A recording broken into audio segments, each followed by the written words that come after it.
Welcome to everyone. आज हम discuss करने वाले हैं mines act, regulation, rules, bylaws और ऑर्डर्स, इन सब में क्या डिफरेंस है। तो पहला है माइंस एक्ट। माइंस एक्ट सबसे पहले 1 जुलाई 1952 से भारत में सभी माइंसों पर लागू किया गया था। माइंस एक्ट को व्यापक रूप से बनाया गया है, यानी खुले रूप से बनाया गया है और इस प्रकार से बनाया गया है कि बार बार इसमें चेंजेज करने की आवश्यकता ना पड़े। माइंस एक्ट खानों में काम करने वालों की सुरक्षा, स्वास्थ्य और सुविधाओं के रेगुलेशन के लिए बनाया गया है और इसमें सभी रेगुलेशंस और रूल्स को सम्मिलित करके इसको बनाया गया है। इसमें बताया गया है कि खान को सुरक्षापूर्वक कानूनी ढंग से चलाने की जिम्मेदारी किसकी होगी, संचालन के लिए कौन कौन से कानून बनाए जाएंगे, कानून बनाने और परिवर्तन करने का क्या तरीका होगा, चीफ इंस्पेक्टर और इंस्पेक्टर्स की क्या क्या पावर्स होंगी,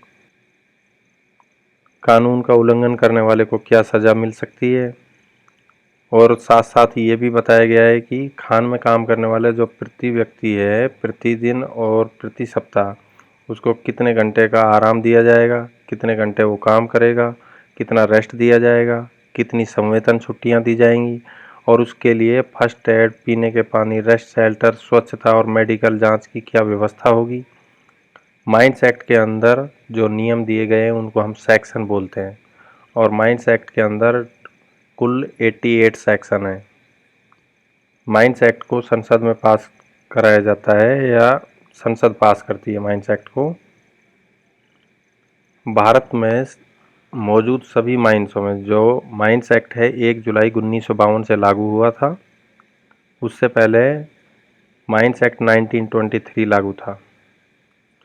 1952 के बाद में भी माइंस एक्ट में कई बार अमेंडमेंट हुए हैं, अलग अलग परिवर्तन हुए हैं। माइंस एक्ट भारत में उपस्थित सभी खानों पर लागू होने वाला एक मुख्य कानून है। यह है कोयले की खानें, मेटलिफेरस माइंस और ऑयल माइंस, सभी प्रकार की माइंसों पर ये लागू होते हैं। माइंस एक्ट के अंतर्गत कुछ रूल्स, रेगुलेशंस, बायलॉज और ऑर्डर दिए गए हैं।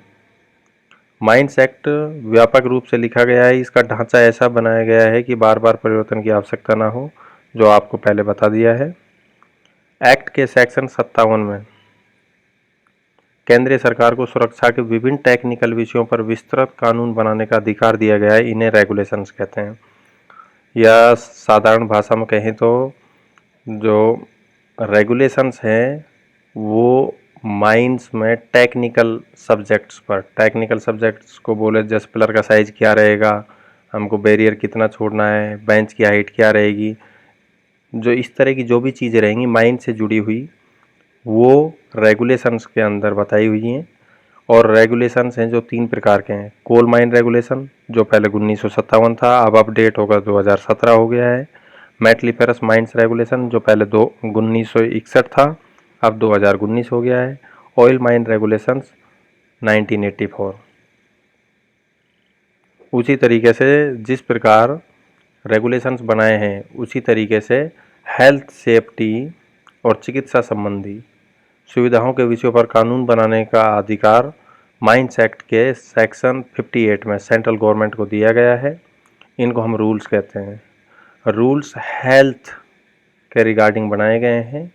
जो माइन के अंदर काम करने वाले कोई भी पर्सन है उसके लिए क्या क्या सुख सुविधाएं देनी हैं, क्या क्या व्यवस्थाएं रहेंगी, तो वो सब कुछ रूल्स में बताया गया है। एक्ट के अंतर्गत कुछ रूल्स इस प्रकार से बताए गए हैं। Mines rules 1955, vocational training rules 1966, mines creche rules 1966, coal mines pit and bath rules 1959, mines rescue rules 1985। Bylaw बायलो रेगुलेशंस। बायलो क्या है कि रेगुलेशंस में प्रत्येक प्रकार की मशीन और प्रत्येक प्रकार का वर्किंग मेथड को सम्मिलित नहीं किया जा सकता, क्योंकि आए दिन नई नई मशीन्स और नई नई तकनीकें आती रहती हैं और ये केवल कुछ ही खानों में होती हैं, इसलिए बायलो अलग से बनाए जाते हैं। बायलॉ को बनाने संबंधी नियम माइंस एक्ट के सेक्शन 61 और 61A में दिए गए हैं। बायलॉ पर्टिकुलर किसी माइंस के लिए अलग से बनाए जाते हैं। इनको खान का मैनेजमेंट बनाता है और चीफ इंस्पेक्टर के पास भेजकर स्वीकृति लेता है। ऑर्डर्स। माइंस एक्ट के अंतर्गत कुछ ऑर्डर दिए जाते हैं। उदाहरण के लिए कहा गया है कि अमुक सेक्शन लागू होने की तारीख प्रकाशित की जाएगी। यह तारीख केंद्र सरकार द्वारा कोई विशेष ऑर्डर देकर निर्धारित की जाती है और इसे गजट में प्रकाशित किया जाता है। गजट एक तरह का न्यूज़पेपर रहता है जिसमें पब्लिश किया जाता है, और जिस दिन से कोई भी ऑर्डर, रूल या रेगुलेशन या किसी तरह का कोई भी अमेंडमेंट गजट में पास हो जाता है तो वो उसी दिन से इफ़ेक्टिव हो जाता है, उसी दिन से एक कानून बन जाता है। इस प्रकार जो गजट में जो भी कानून निकलते हैं उन कानूनों को हम सबऑर्डिनेट लेजिस्लेशन या डेलीगेटेड लेजिस्लेशन कहते हैं। तो आज का टॉपिक हमारा इतना ही था। धन्यवाद।